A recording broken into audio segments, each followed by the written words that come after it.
Всем привет! Я нахожусь в довольно симпатичном месте.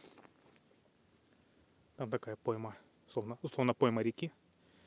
И я в этом симпатичном месте решил поставить фотоловушку. Вот так она выглядит.